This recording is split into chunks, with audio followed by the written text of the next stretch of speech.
Commander Park Ji-ho stood on the bridge of the starship Resilience, watching the stars through the main viewing window. He had been in space for 15 years, but the sight still amazed him. Tonight was different, though. Tonight, the universe felt empty. "Sir, we lost contact with the Valdari homeworld 3 hours ago," reported Lieutenant Yoo Se-hyun from her communication station. Her voice was tight with worry. Park Ji-ho turned to face her. The Valdari had been talking to humans for over 50 years. They were old, wise, and powerful.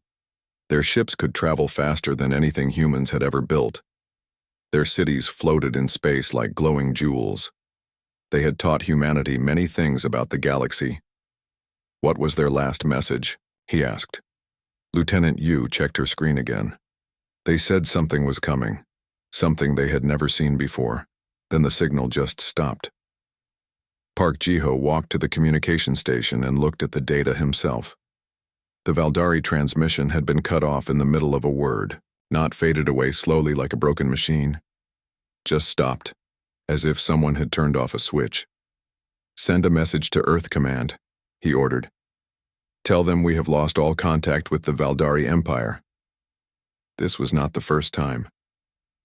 2 weeks ago, the Nexari had gone silent. The Nexari were strange beings made of living crystal who could think faster than any computer. They had mapped every star and planet within 50 light-years of Earth. Humans relied on their maps to navigate space safely. Before that, it was the Thoric Union. The Thoric were master builders who had created space stations the size of moons. Their technology was so advanced that human scientists could barely understand how it worked. One by one, the great civilizations of the galaxy were disappearing. Dr. Kim Suri entered the bridge carrying a datapad. She was the ship's expert on alien life forms. Her job was to study other species and help humans understand them better. "Commander, I have been looking at the pattern of disappearances," she said. "I think I know what is happening." Park Ji-ho turned to listen. Dr. Kim was one of the smartest people he knew. If anyone could figure this out, it was her. "Every species that has vanished was more advanced than us," she explained. "The Valdari had quantum technology we can only dream of. The Nexari could process information at light speed. The Thoric built things that should be impossible." "What does that mean?" asked Park Ji-ho. "It means something out there is hunting advanced civilizations, and we might be next." The thought made Park Ji-ho's blood run cold. Humanity had only been in space for about 200 years. Their ships were built from steel and ran on fusion engines. Compared to other species, humans were like children playing with toys, but that might be what saved them. On Earth, Admiral Lee Dongjun was having the same conversation with the Terran Defense Council.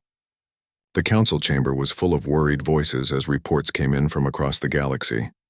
"We have lost contact with 17 different civilizations in the past month," reported General Han Yuna. "All of them were more technologically advanced than Earth." Admiral Lee studied the star map on the wall. Red dots marked the locations where civilizations had gone dark. There were so many red dots now. "What about less advanced species?" asked Counselor Nam Jinsu. "Are they disappearing too?" "No, sir," replied General Han. "The Keth are still broadcasting. The Miran colonies are responding normally. All the primitive species seem to be fine." Primitive. That word stung a little. Humans liked to think they were advanced. They had faster-than-light travel, energy weapons, and artificial intelligence. But compared to the vanished civilizations, human technology was basic. "Maybe that is not a bad thing," said Admiral Lee quietly. Captain Cho Minji was piloting her ship the Defiant toward the outer rim of Valdari space.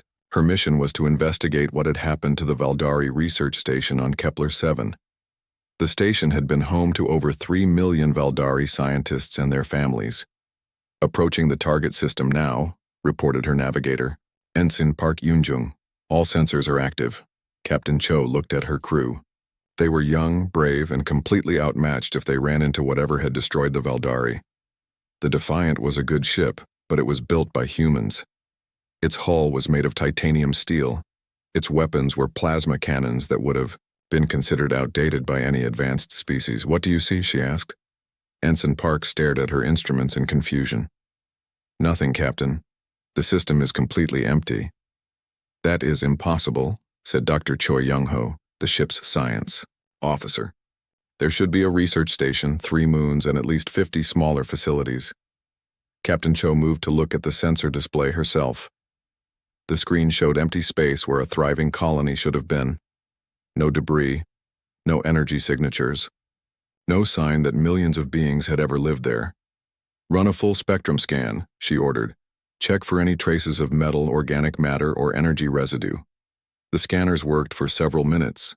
When the results came back, they were even more disturbing than the empty space.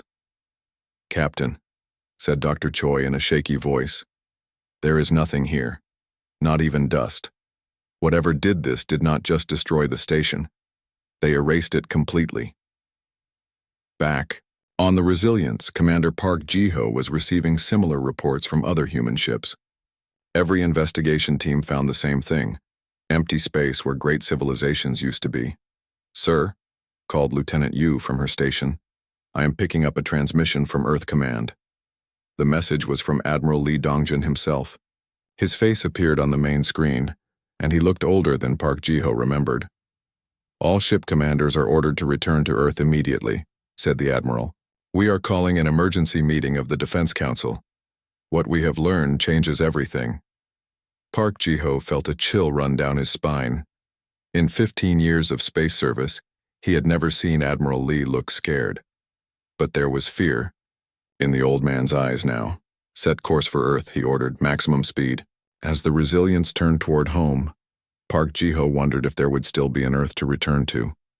Something was moving through the galaxy, eliminating civilizations with terrifying efficiency. The most advanced species in known space had been wiped out in a matter of hours. Humanity was primitive compared to those lost civilizations.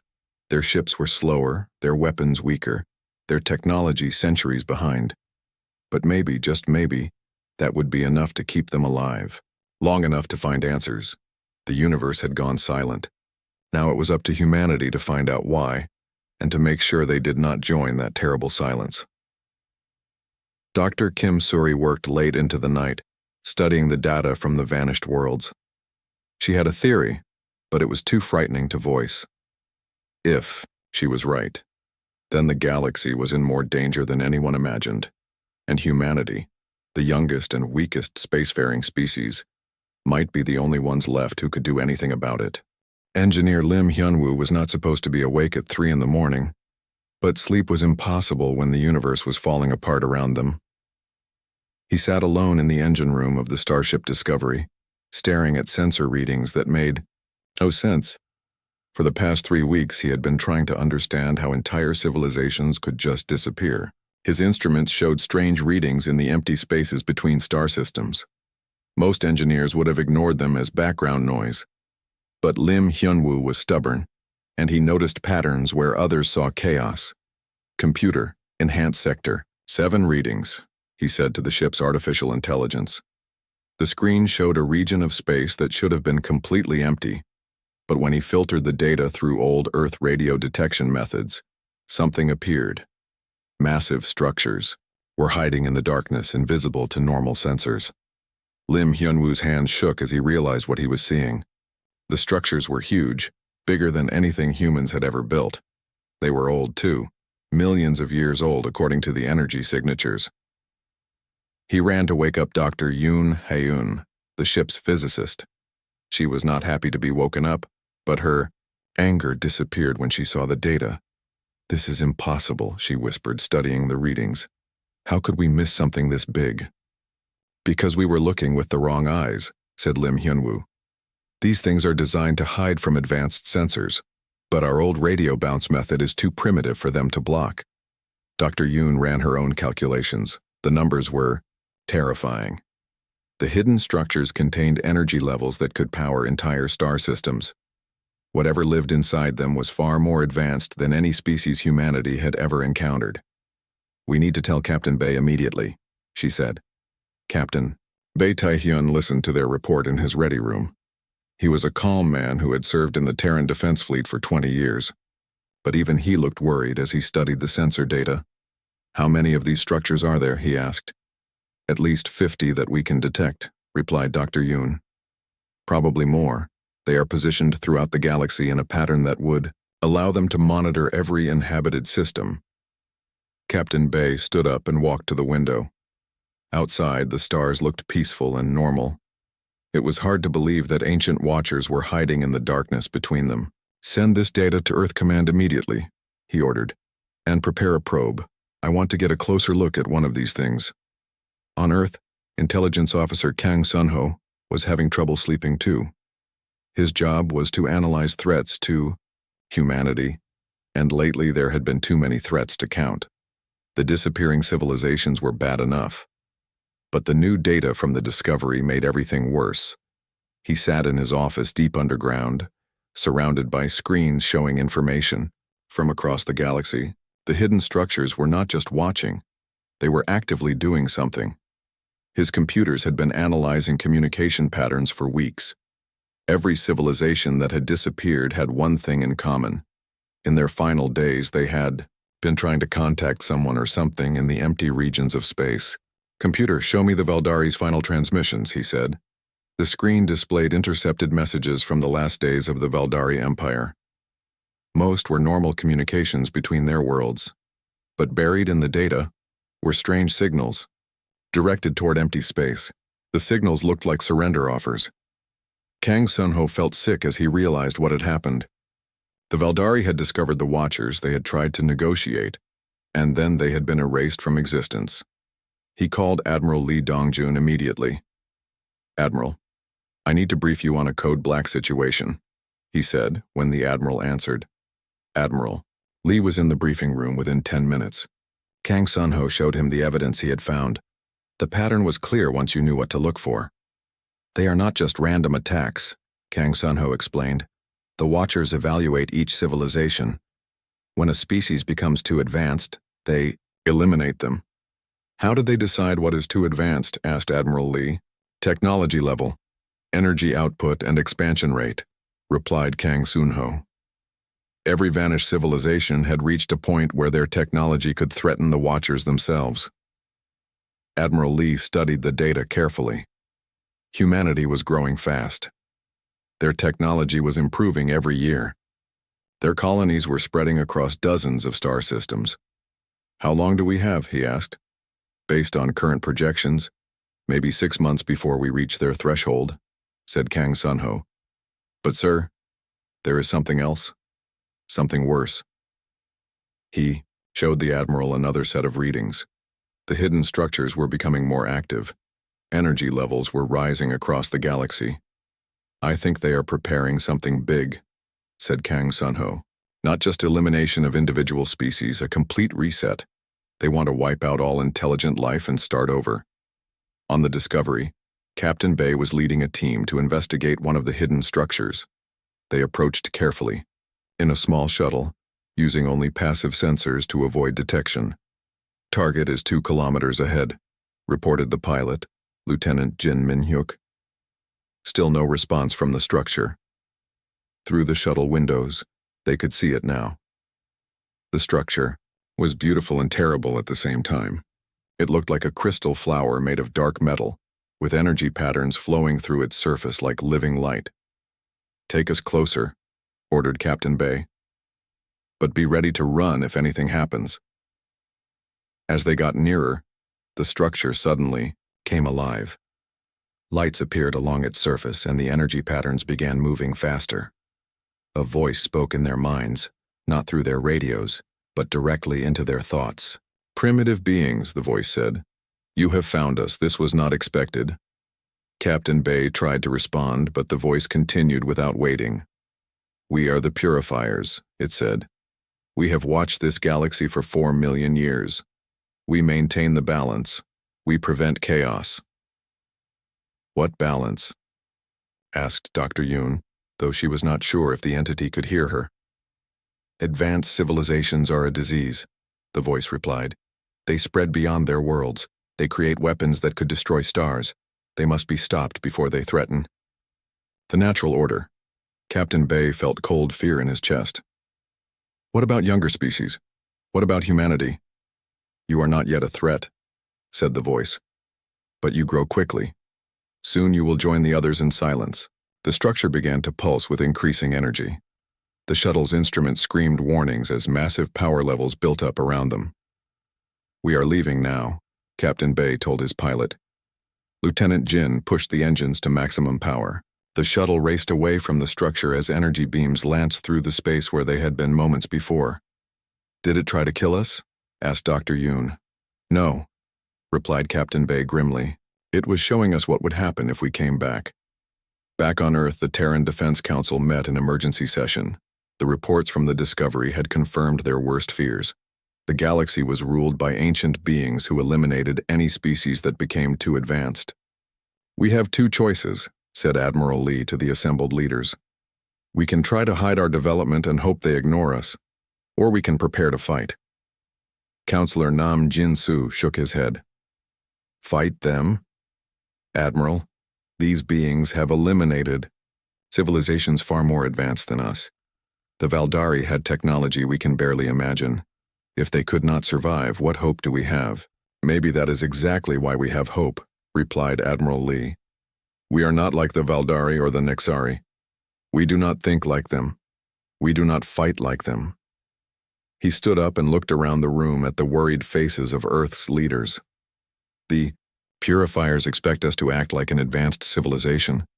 They are prepared for elegant weapons and sophisticated tactics. But we are not sophisticated. We are stubborn, crazy, and too stupid to know when we should surrender."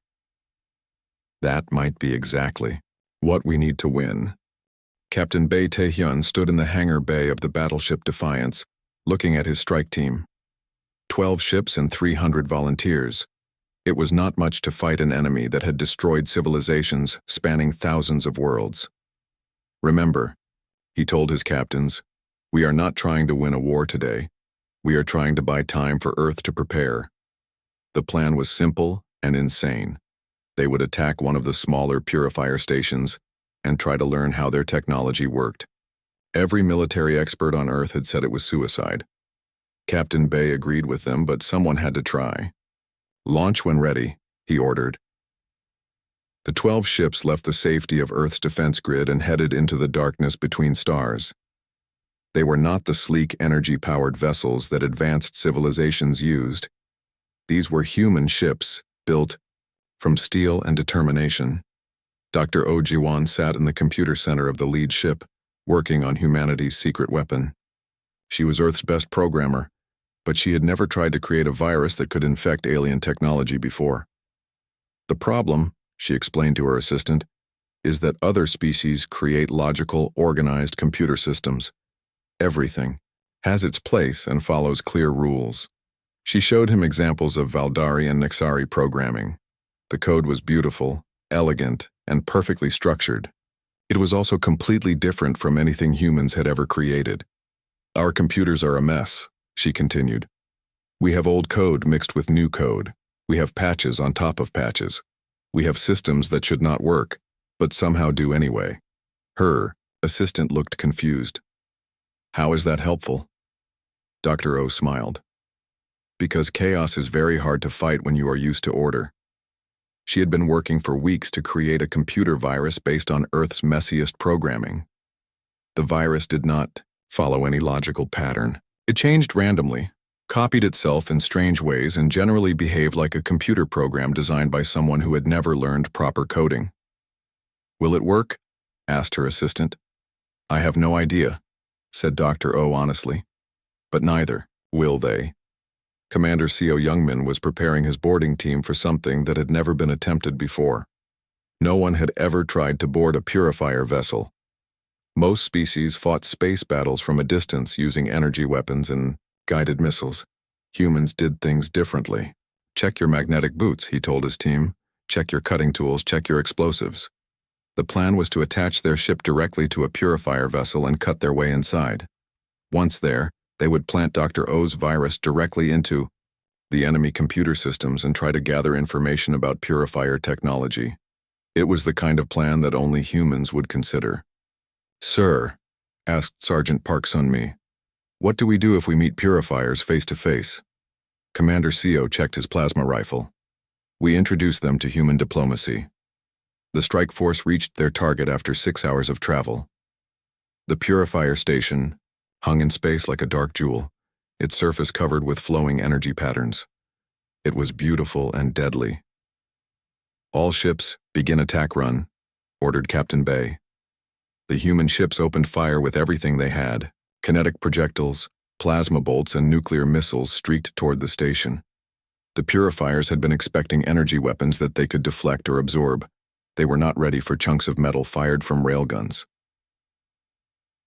The station's shields flickered and failed as solid projectiles punched through them. The purifiers had never encountered a species that still used primitive kinetic weapons. "Boarding team go," ordered Captain Bay.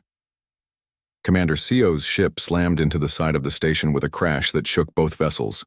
His team immediately began cutting through the hull with industrial plasma torches. Inside the station, alarms were screaming. The purifiers had never been boarded before. They did not know how to respond to enemies who simply broke down their doors and walked inside. "Move fast," Commander Seo told his team as they entered the station. "Find their computer core and get out." The inside of the station was strange and beautiful. The walls seemed to be made of living crystal that pulsed with soft light. There were no doors or corridors as humans understood them. Instead, the passages flowed like water, changing shape as they watched. "This way," said Dr. O, following the strongest energy readings. "The computer core should be at the center." They moved through the station quickly, their magnetic boots clanking on surfaces that shifted and moved beneath their feet. The purifiers they encountered seemed confused by their presence. These beings had fought elegant space battles for millions of years.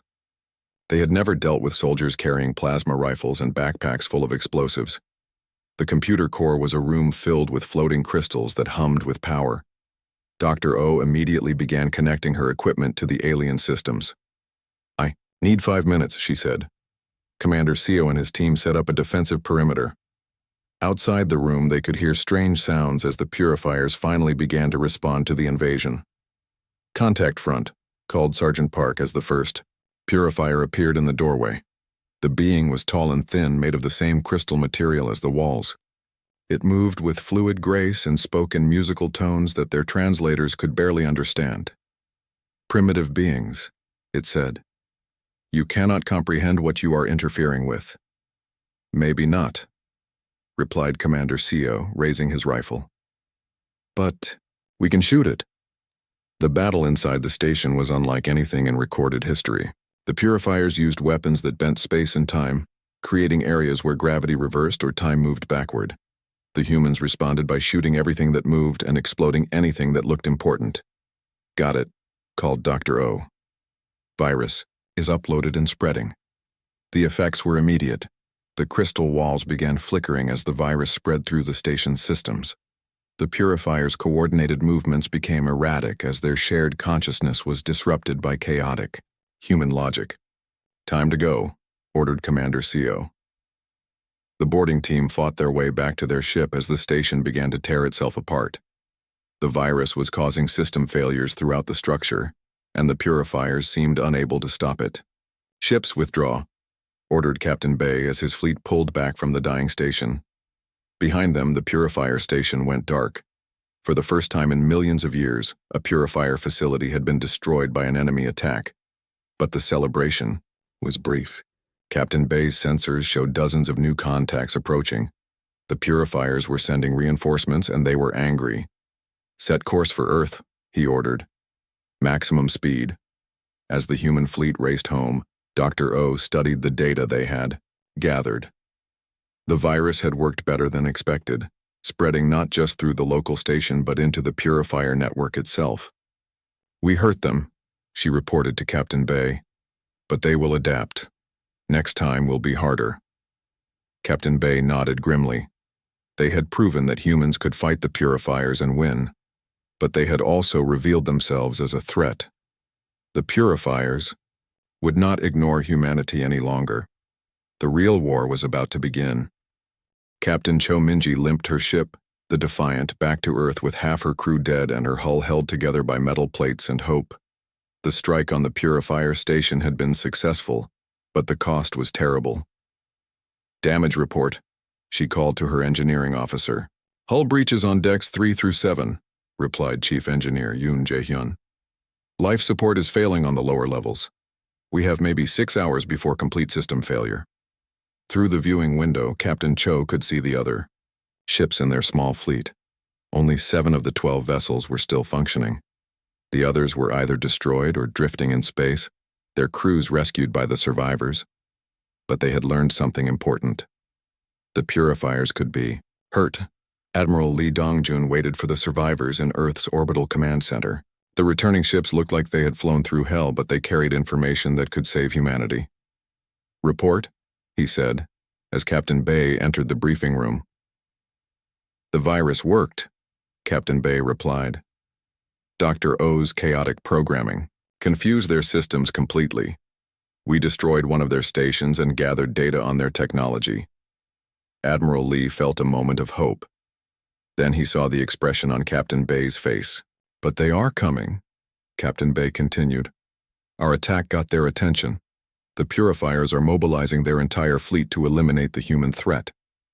Dr. Kim Suri studied the data they had recovered from the purifier station. What she found changed everything they thought they knew about their enemy. They are not just advanced, she told the emergency council meeting. They are ancient beyond imagination. These beings have been eliminating civilizations for millions of years. She showed them images taken from the purifier database. Thousands of species that had once filled the galaxy with life and wonder. All gone now, erased by the purifier's need for order. But here is what is interesting, Dr. Kim continued. Every species they destroyed was like the Valdari or the Nexari, advanced, logical, and predictable. What does that mean for us? Asked Counselor Nam Jin-soo. It means we are something they have never encountered before, replied Dr. Kim. A species that succeeded not through superior technology, but through stubbornness and chaos. Lieutenant Colonel Nam Ji-young was working with refugees from destroyed civilizations. Small groups of survivors had been found hiding throughout the galaxy, beings who had escaped the destruction of their worlds by abandoning their advanced technology. We lived in caves, explained Kaylor, a survivor from the Nexari worlds. We threw away everything that made us Nexari and learned to live like primitives. The refugees were suspicious of humanity at first. Every advanced species they had known was eventually destroyed by the purifiers. They expected humans to follow the same path, but Lieutenant Colonel Nam showed them something different. Watch how we fight, she said, showing them videos from the recent battle. We do not use elegant energy weapons. We do not follow complex battle plans. We hit things with hammers until they break. The refugees watched in amazement as human soldiers boarded a purifier vessel, using nothing more sophisticated than cutting torches in magnetic boots. This is impossible, whispered Kaylor. No civilized species fights this way. That is exactly the point, replied Lieutenant Colonel Nam. We are not civilized. We are something else entirely. Slowly, the refugees began to understand. Humanity offered something their own advanced civilizations had lost, the ability to be unpredictable. We will help you, Kaylor finally said. Not because we think you can win, but because you are the first species we have met that might be crazy enough to try. Dr. Oh Ji-won was working day and night to improve her virus. The first version had worked, but the purifiers would adapt quickly. She needed something even more chaotic. The problem with fighting a logical enemy, she explained to her team, is that they expect logical attacks. She had been studying human computer history, looking at the messiest, most poorly designed programs ever created. Operating systems that crashed randomly. Applications that worked for no apparent reason. Code that had been patched so many times that no one remembered how it was supposed to function. We are going to weaponize incompetence, she announced. Her new virus was a masterpiece of bad programming. It contained every terrible coding practice she could think of. Memory leaks, infinite loops, and variables that changed meaning randomly. It was the kind of program that would make any computer science teacher cry. Will it work? Asked her assistant. It should not work at all, replied Dr. O with a smile. That is what will make it so effective. Commander Park Ji-ho was organizing Earth's defense fleet. Every ship that could fly and fight was being prepared for the coming battle. Military vessels, converted cargo haulers, and even civilian ships with weapons bolted to their hulls. "We are not trying to match their technology," he told his captains. "We are trying to confuse them with our lack of technology." The human fleet looked like a scrapyard compared to the elegant vessels of other species. Ships were patched with different metals painted in various colors and equipped with weapons that should not have worked together. "Sir?" asked Captain Songboram, "what is our battle plan?" Commander Park looked at the collection of mismatched vessels under his command. "The plan is to not have a plan," he said. "We are going to make everything up as we go along. That way even we will not know what we are doing next." As Earth prepared for war, engineers and scientists worked together to create weapons the purifiers had never encountered. Kinetic projectiles that could punch through energy shields, nuclear mines that looked like space debris, electronic warfare systems based on radio technology from the 20th century. "Remember," Admiral Lee told his forces, "we do not have to be better than them. We just have to be different enough to surprise them." The purifiers were coming with a fleet that had conquered a galaxy. They expected to fight another advanced civilization using predictable tactics and sophisticated weapons. Instead, they were going to encounter humanity. Dr. Yoon Haeun made a final discovery that gave humanity hope. The purifier network that connected their ships and stations across the galaxy was their greatest strength, but it was also their greatest weakness. "They all think together," she explained to Admiral Lee. "When one purifier learns something, they all learn it instantly."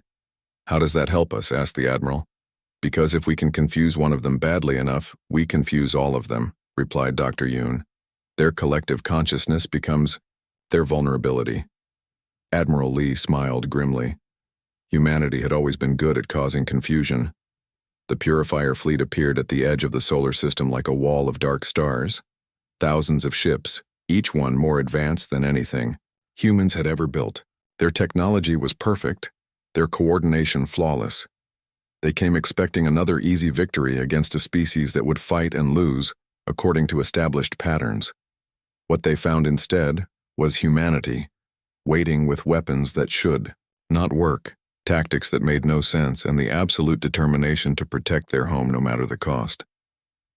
The final battle for the galaxy was about to begin. The purifier fleet emerged from hyperspace like a dark storm cloud, blocking out the stars. Admiral Lee Dongjun stood on the command deck of the battleship Unity, watching through the main viewer as thousands of enemy ships took position around Earth's solar system. "Count?" he asked his tactical officer. 3,000 vessels confirmed, reported Commander Kim Tae-woo, all of them larger and more advanced than anything in our fleet. Admiral Lee nodded calmly. He had expected this. The purifiers were bringing everything they had to eliminate the human threat once and for all. "Send the signal to all ships," he ordered.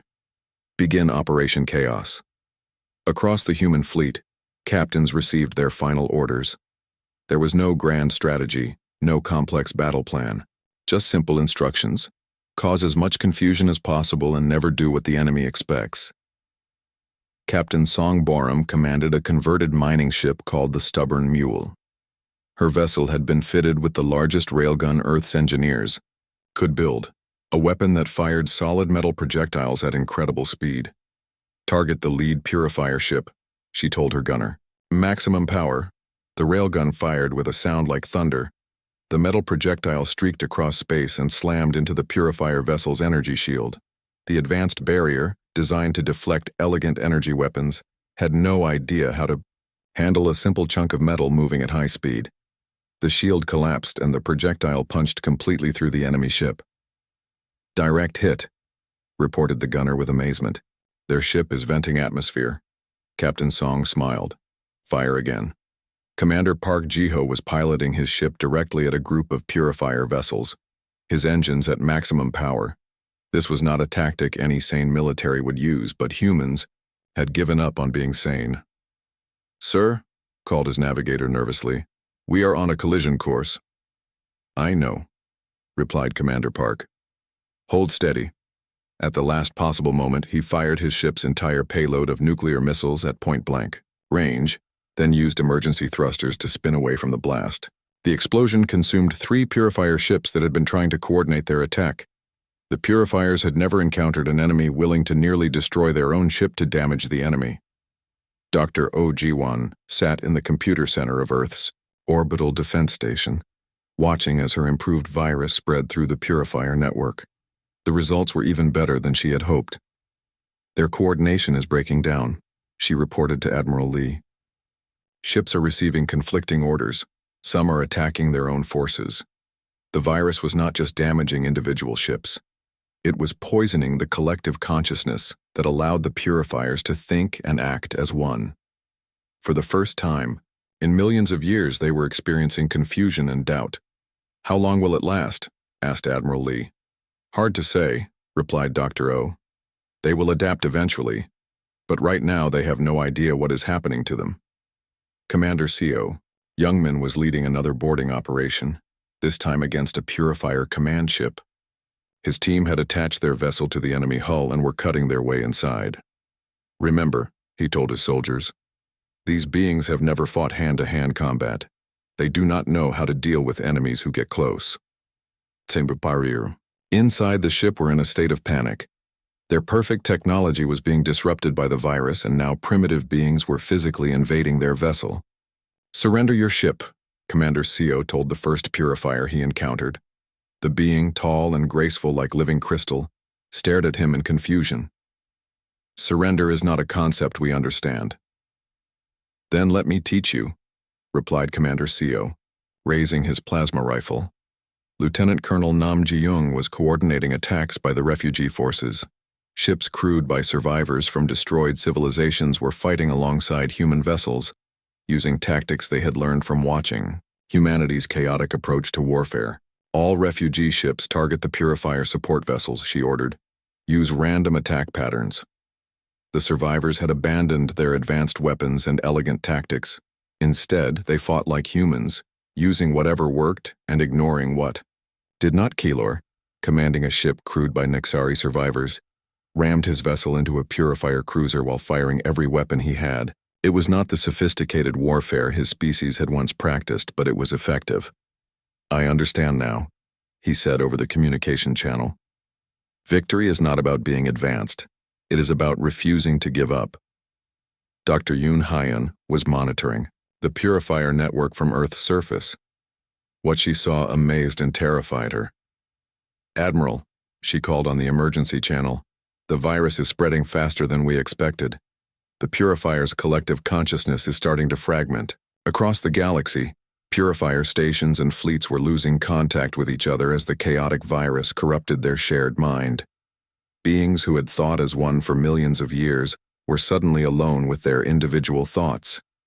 Many could not handle the isolation and simply shut down. Others began questioning their purpose for the first time in their existence. Captain Bae Tae-hyun was leading the final assault on the Purifier flagship, a massive vessel that served as the center of their collective consciousness. If they could destroy or capture it, the entire enemy network would collapse.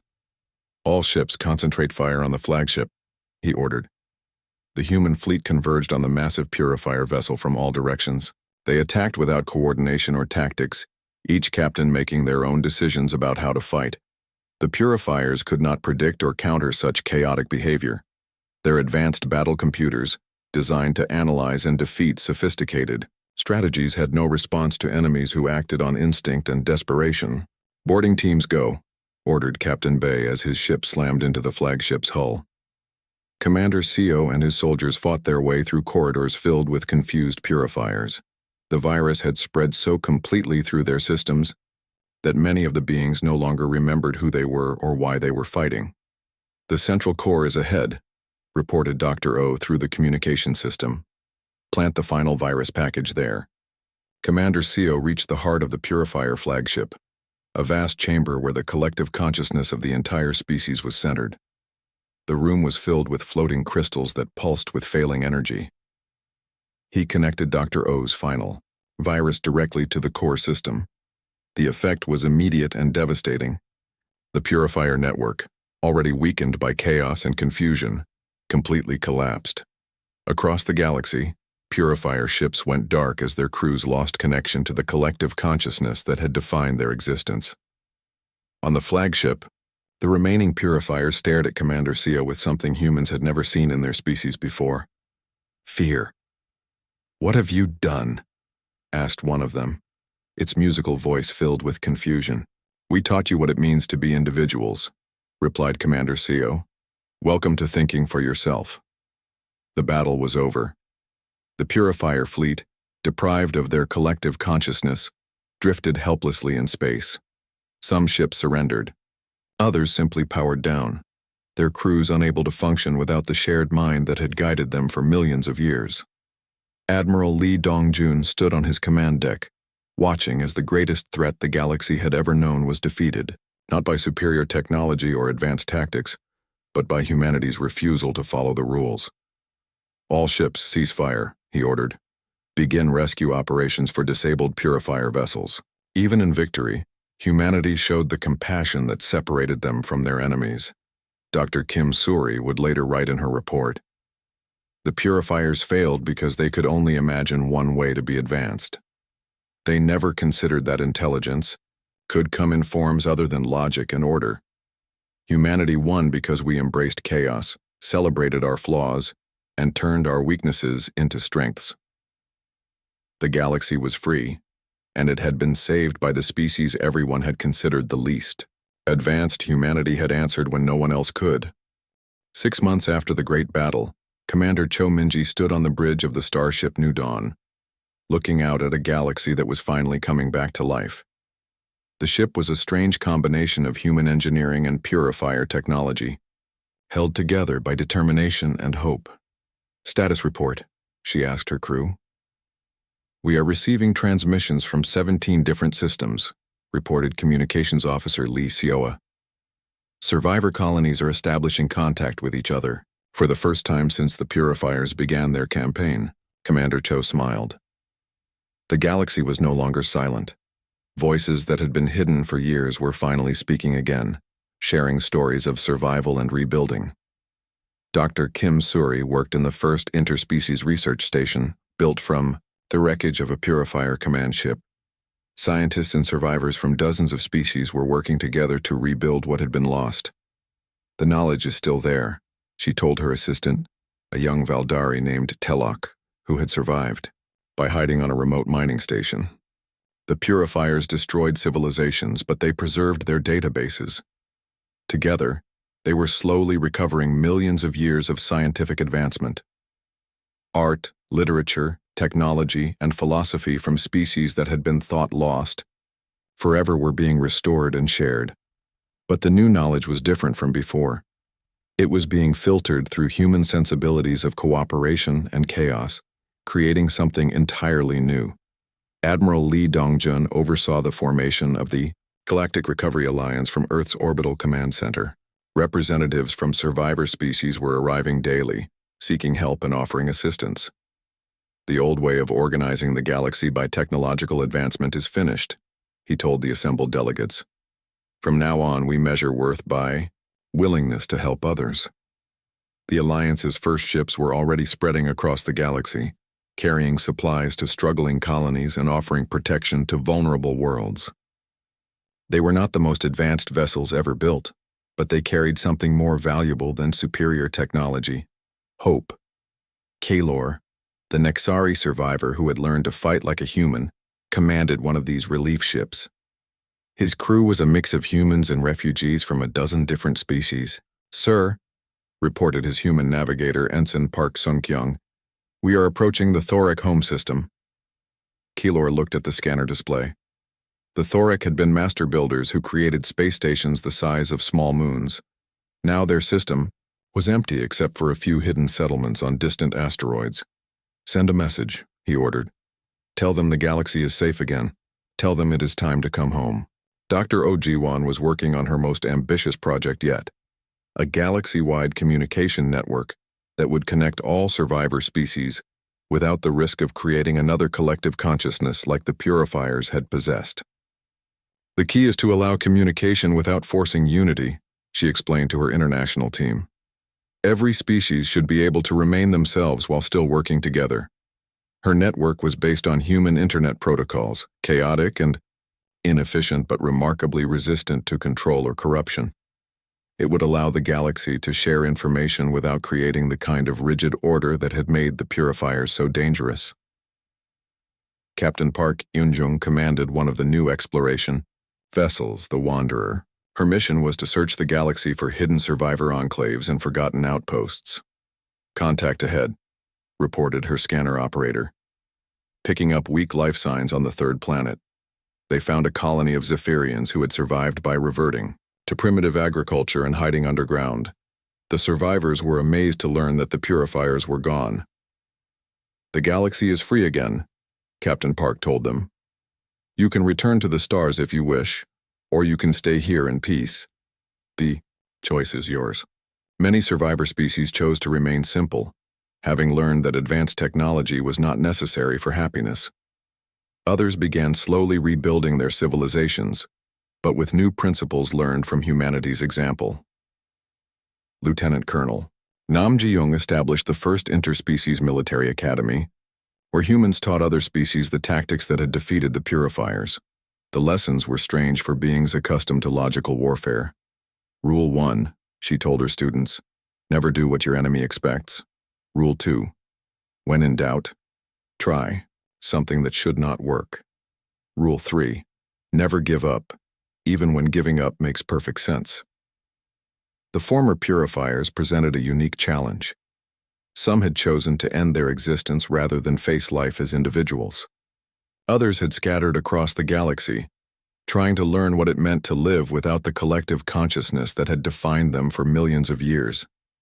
A few approached human settlements, seeking to understand the species that had destroyed their perfect order. Commander Seo Youngmin met with one such purifier on a neutral space station.